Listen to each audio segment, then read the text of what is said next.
Praise the lord. అలసిన వారిని ఊరడించు మాటలు. ఫిబ్రవరి 20. నేను ఆయనను చూడగానే చచ్చిన వాని వలె ఆయన పాదముల యొద్ద పడితిని. ప్రకటన 1:17. హెబ్రీ 12:2లో ఉన్న యేసు వైపు చూచుచు అను ఈ 3 చిన్న మాటలలో గొప్ప రహస్యం కలదు.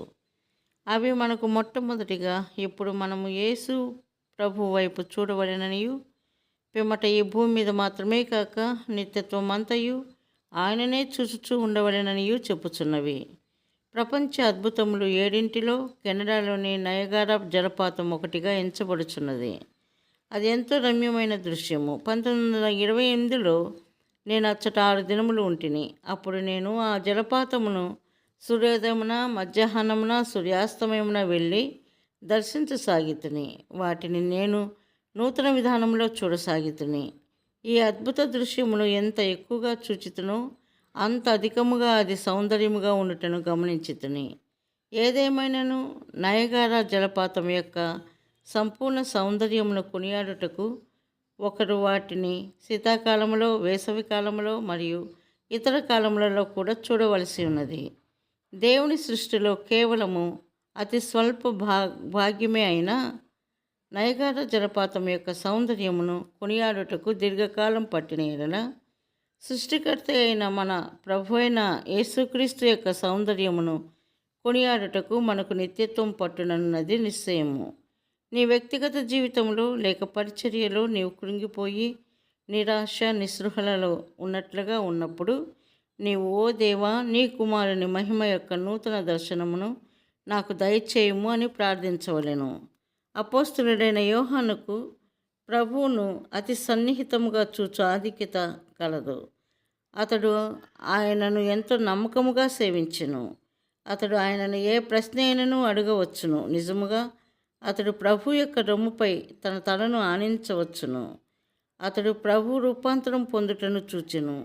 అతడు ఆయన తిరిగి లేచుటను మరియు పరమునకు ఆరోహణమవుటను చూచెను. అయితే ఇప్పుడు ప్రకటన గ్రంథములో యోహాను తన వృద్ధాప్యములో ఆయనను పూర్తిగా నూతన విధానములో చూచెను. ఆయన ప్రభు అయిన యేసుక్రీస్తు అని అతనికి తెలియను.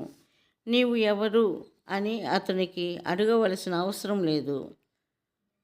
ఎందుకనగా అల్ఫాయు ఓమేగయు నేనే, నేను మొదటివాడను కడపటివాడను అను స్వరము చెప్పుట వినెను. ప్రకటన 1:8-18.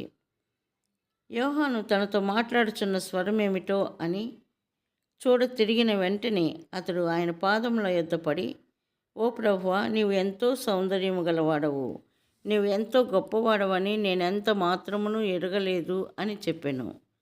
ఎందుకు మన ప్రభువు యోహానుకు అట్లా కనబడెను? జవాబు చాలా సామాన్యమైనది. మన ప్రభువు యోహానుతో, నా ప్రజలు నా వలె కావాలనని కోరుచున్నాను అని చెప్పుచున్నాడు. అందుచేతనే ప్రభు యొక్క ప్రజలు ఆ సమయంలో అత్యధికమైన శ్రమల ద్వారా వెళ్ళవలసి వచ్చెను. ప్రస్తుతము ఉదాహరణకు స్వచ్ఛమైన ప్రకాశించు బంగారము కావాలనని కోరిన ఎడల బంగారం అగ్నిలో కరిగించబడి శుద్ధి చేయబడవలెను. కంసాలి కరిగించబడిన లోహం యొక్క ఉపరితలములో అద్దం వలె తన ముఖమును చూడగలుగునంత వరకు అగ్నిని అధికముగా వేడి చేయును. బంగారము సంపూర్ణముగా స్వచ్ఛమైనదనటకు పరీక్ష ఏమనగా కరిగిన లోహములో కంసాలి ముఖము యొక్క ప్రతిబింబము కనబడటయే.